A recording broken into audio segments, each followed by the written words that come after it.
Got him on.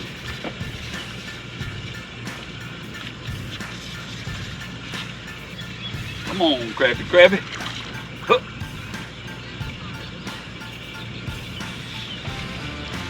Sucker got that line, man. One little flip out there and hook the line up. Come on up in here, big dog. Oh, gotta have a little more reel. Got him. First one of the day.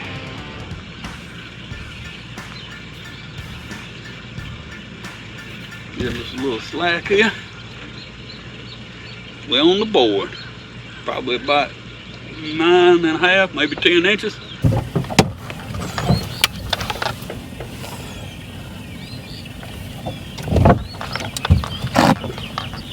Here we go, fella. Looks like we're hooked up right here. I think we get him out the rod holder. That dude's pulling so hard, I can't even pop him out the holder here. You know he's pulling on you when you can't get him out the rod holder. I don't know whether this is a crappie or not right here. If it is, it's a good one. That's kind of what it's looking like. It's a good one. Yes, sirree. I think I'm actually gonna grab the net on this dude.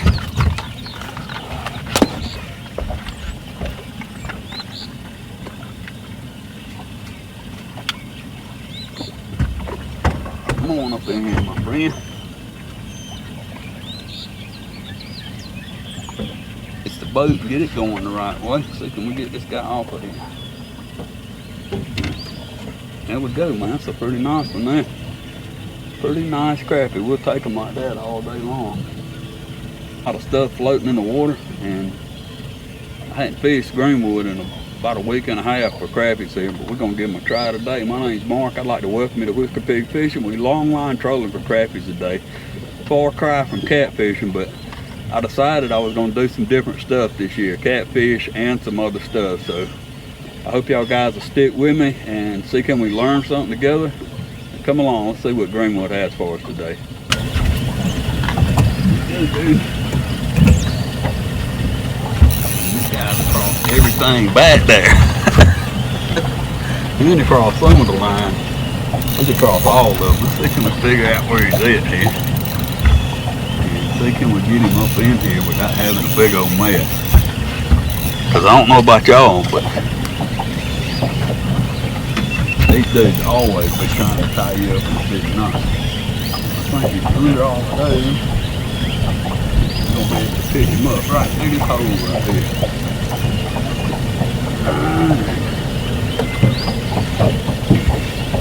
Yeah, that will be a spotted bass, and they are good for nothing.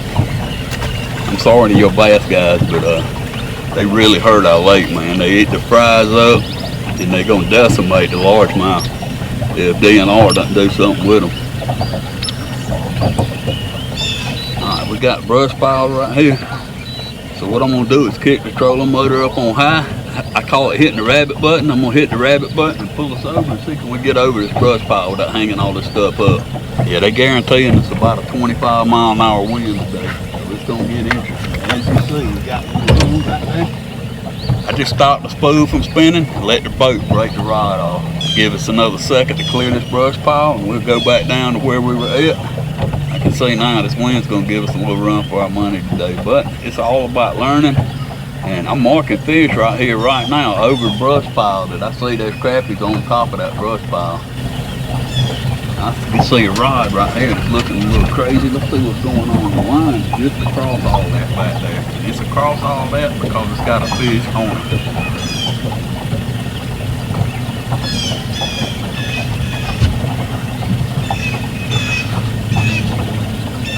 I don't know what it is, but it's a nice one. Another one of those spots.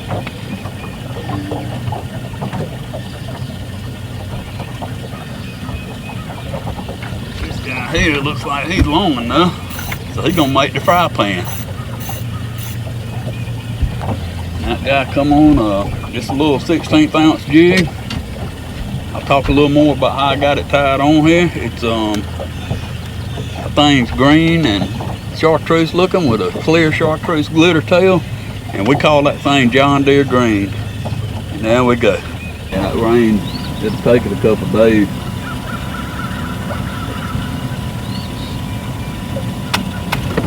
There we go, Chloe. Got him hooked it up. See what we got, John. See what we got.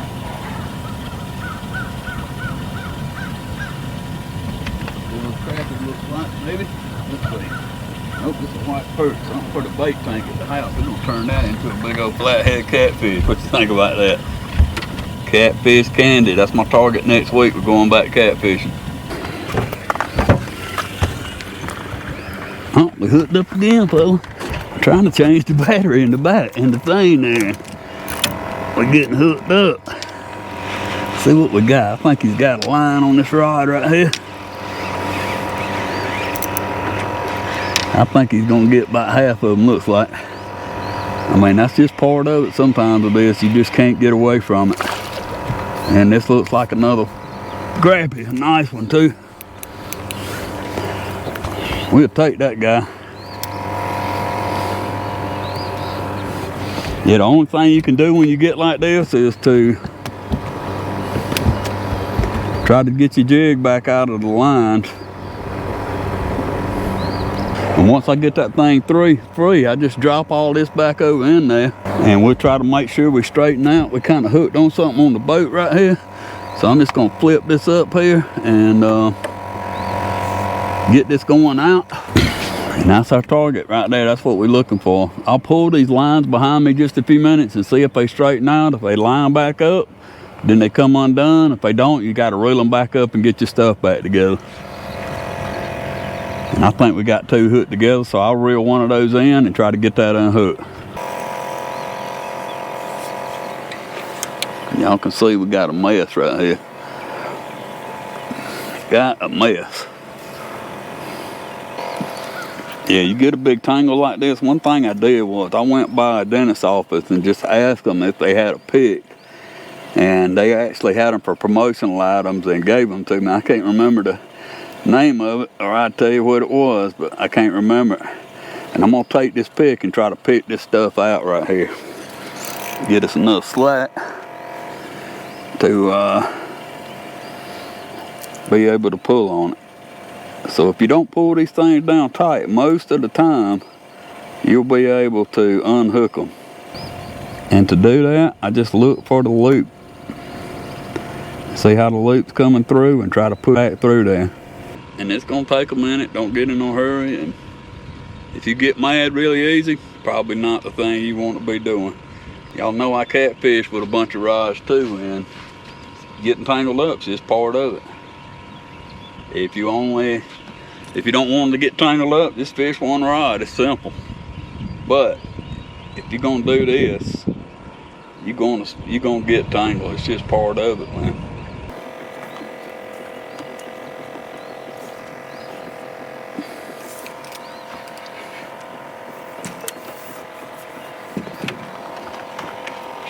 Oh, there we go, guys. That dude's leaving with it too, man.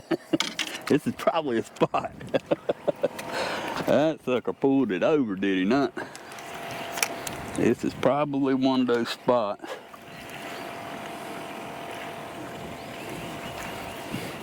Y'all look at that dude, he's pulling on that thing, man. Nope, it's a speck. All right, dude, come on in.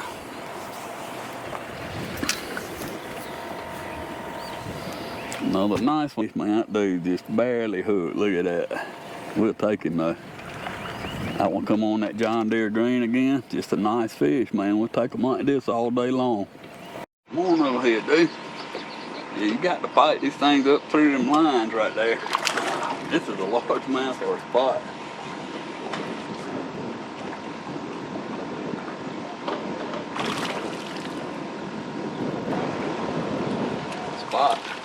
I'm gonna try to flip him up in here. We got another one on the other side over here. I'm gonna drop this one on the floor and grab this one before he tangles everybody back there up.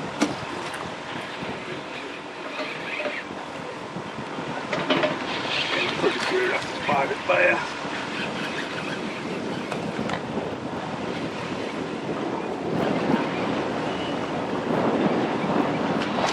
Oh, that's a crappie right there. Ain't good. I'm going to grab the net on this guy.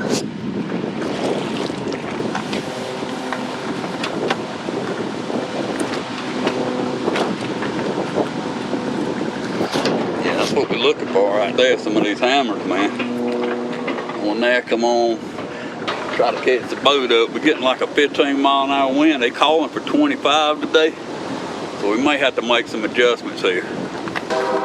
As that spot, he's long enough, we're gonna throw him in the box. But I love to eat these things. Yeah, guys, I know for a fact that the fish count on the clicker and the fish count in this box ain't right. I ain't kept up with it good, so I'm gonna show you how I take care of that. I'm gonna put a net right here and set it down and take these fish out of this box and throw them in that net, and it'll let me get a count on them. That way I know I have how many I have, because they will get you if you over the limit. Limit in South Carolina is 20 crappies. I'm just gonna open this thing up, and you can see we got a lot more than 7, 8 fish in there. I can't keep up with the clicker half the time. I'm gonna pull the plug out and let the water go down. Yeah, that's why I got the carpet, that rug laying in the floor right there. It keeps my carpet from stinking so bad. We're gonna throw these things over here and kind of get a count on them. We're just gonna get crappies right now. 1, 2, 8. So we got 9. I think I got 7 on the clicker. These other ones, I got some perch in here. I'm gonna put a little stopper back in here. I'm just gonna fill it back up and dump these fish back in here.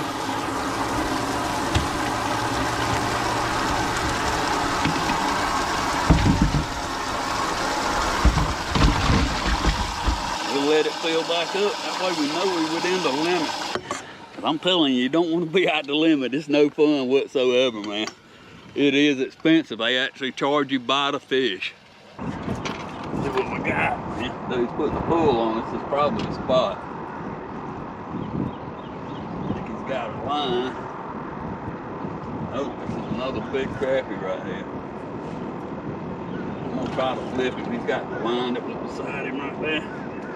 We're gonna both flip this dude. That's a slab there, Jack. That is a slab there.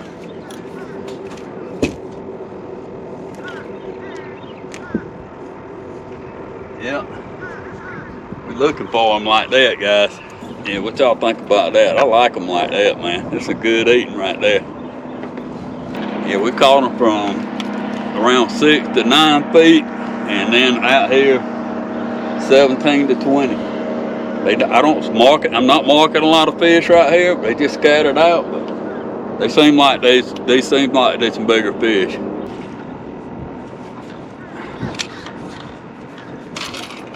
That was a youngster feeling his oats there.